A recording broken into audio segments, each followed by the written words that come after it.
Saang mutya? Hindi kaya isa itong mutya na sinasabi sa akin ng mga antingero at albularyo na kapag nakakita ko o pinagkaloban ako ay magkakaroon ako ng kakaibang lakas? Naku po Manong, saglit lang po. Hindi po ako lalaban. Pinahiya mo ko kanina, ha?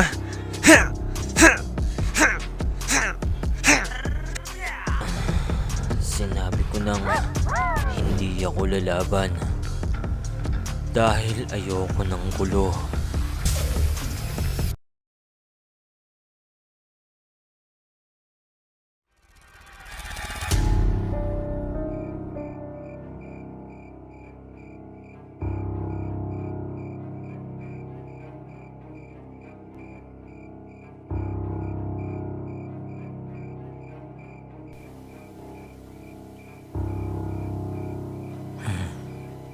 Mutya ng linta, naririnig mo ba ako?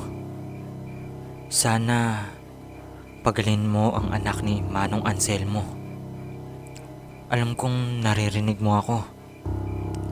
Sana dinggin mo ang hiling ko. Mabuting tao si Manong Anselmo, Mutya. Sa totoo lang, kahit matanda na si Manong Anselmo, nagsasaka pa rin to para lang mapaaral niya ang kanyang nag-iisang anak. Naririnig mo ba ako, Mutya?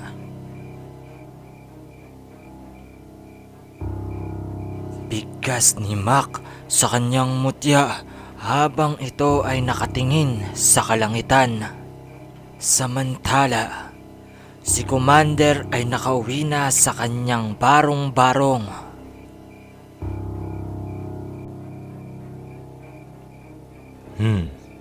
Mukhang may pumasok sa aking tahanan, ha? Nararamdaman ko ang kanyang aura. Ano kaya ang pakay niya at naparito siya sa aking tahanan? Gayon na puro langis at halamang gamot lamang ang nasa aking barong-barong.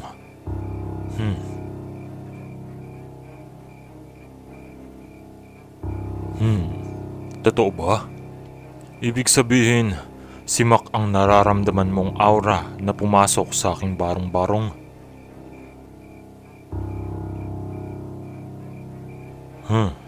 Kung ganun, bakit kinailangan ni Mac ang mga gawa kong langis? Tama ka. Mas mabuti pang tanungin na lang natin ang binatilyong iyon. Samantala, may isang uwak na dumapo sa barong-barong ni Commander at naglaglag ito ng isang sulat.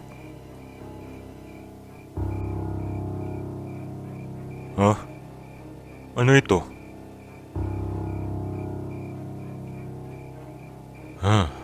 Sa tingin ko, isa itong paanyaya ng isang individual. Ayon dito, may isang binatilyo daw na nagtatangil ng isang makapangyarihang mutya. At ayon din dito sa sulat, isama ko, si Mac, sa paglalakbay. Hindi kaya isa itong patibong? Ano sa tingin mo, mutya ng balaw? Sa bagay, may punto ka. Kung ganon, sige, paparoon tayo bukas na bukas. Pero bago yun, kakainin ko muna itong masarap na kwek-kwek. Kanina pa ako takam na takam dito. Dami kasing asungot na elemento sa nadaanan natin. Ha ha ha ha ha ha ha.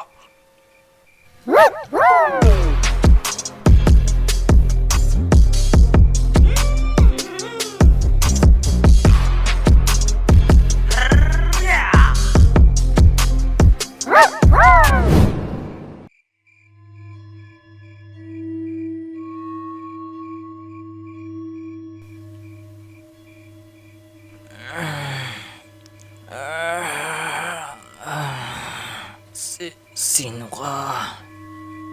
Magpakilala ka.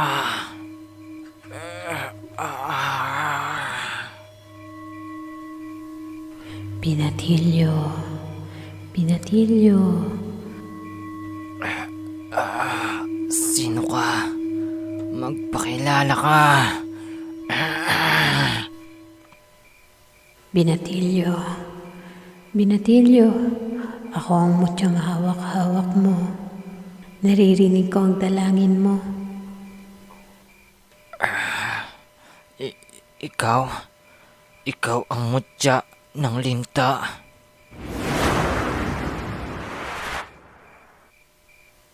Tama ka, Binatilyo.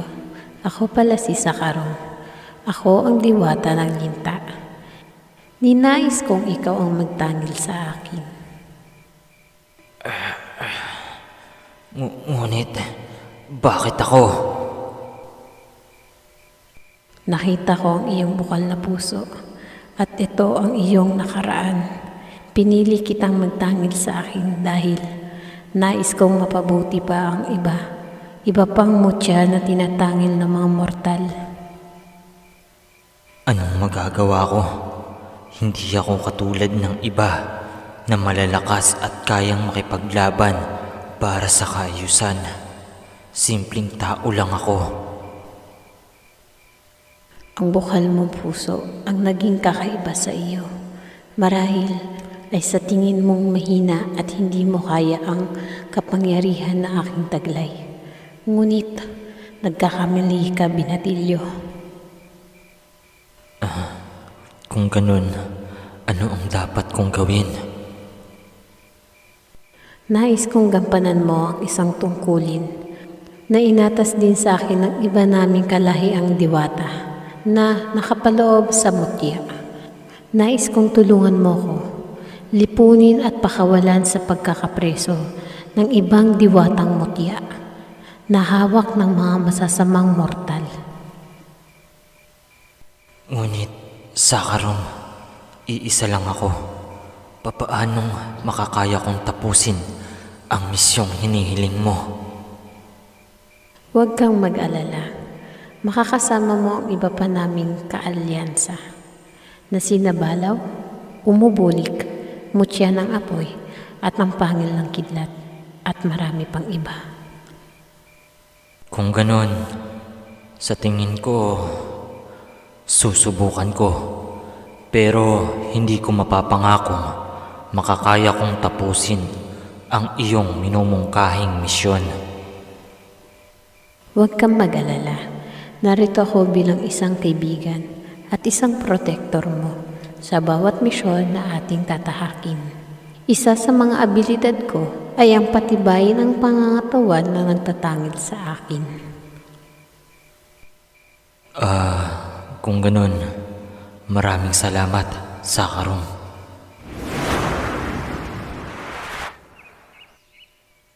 Walang anuman, Binatilyo. Hoy, gumising ka na, Mak. Tanghali na. Mak, gising na, Mak. Naku, bata ka. Tanghali na. Nakahilata ka pa.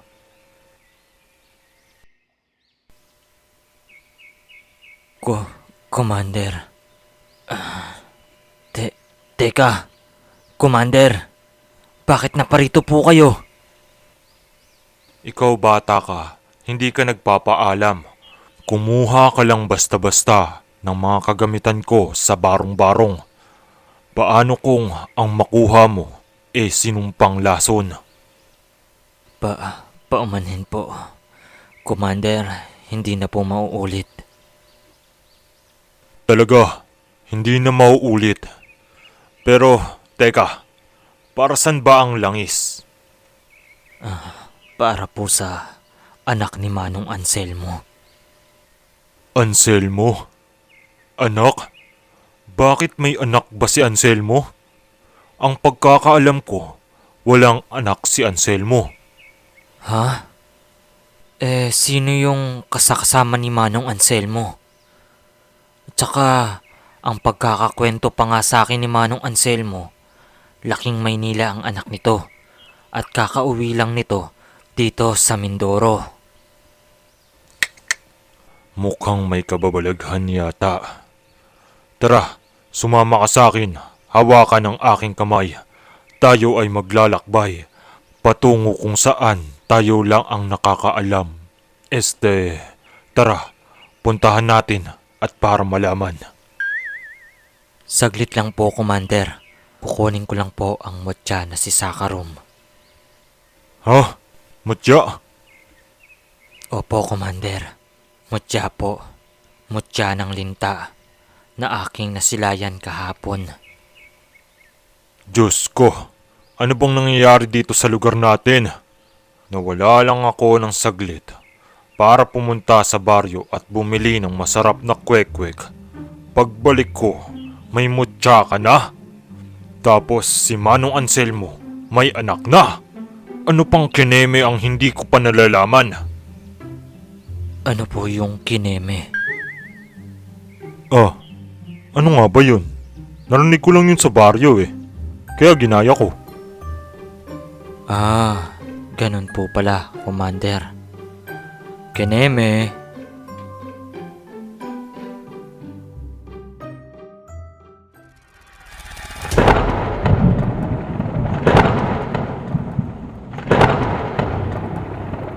Habang nag-uusap si Commander at si Mac, sa kalayuang kagubatan ay may isang binatilyong nagtataka sa kanyang nakamit na abilidad. Tama na. Tama na.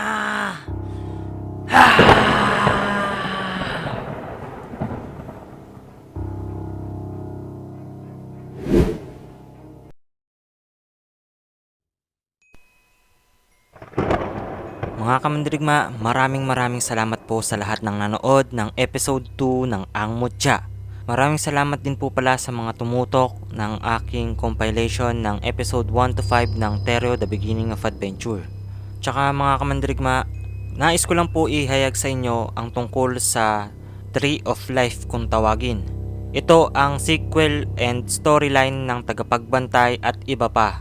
May i-upload po akong chart na kung saan nandoon ang Tree of Life na kung tawagin at naroon po ang guide kung saan malalaman nyo ang storyline ng bawat series. Naroon din ang mga upload ng aking misis na si CC Animates. Kumbaga ito po ang magiging guide at paliwanag sa lahat ng mga hindi pa nalalaman sa ating mga ina-upload na series o mga dugtong sa ating mga series. Shoutout po pala sa lahat ng sumagot sa aking katanungan sa aking community. At ang katanungan ay, para sa inyo, ano ang ibig sabihin ng tagapagbantay? Shoutout kina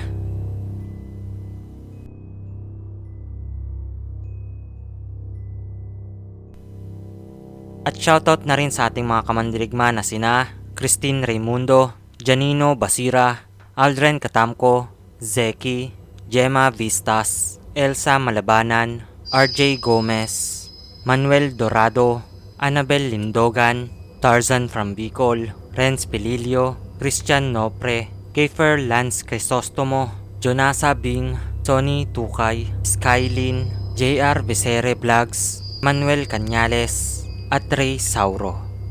Mga kamandirigma, maraming salamat po sa lahat ng nanood at walang sawang sumusuporta. Sana po ay umabot tayo ng 100k mga kamandirigma bago matapos ang taon. Gayon pa man, nagpapasalamat po ako at ang aking misis sa walang sawang sumusuporta. Hanggang sa muli nating upload mga kamandirigma.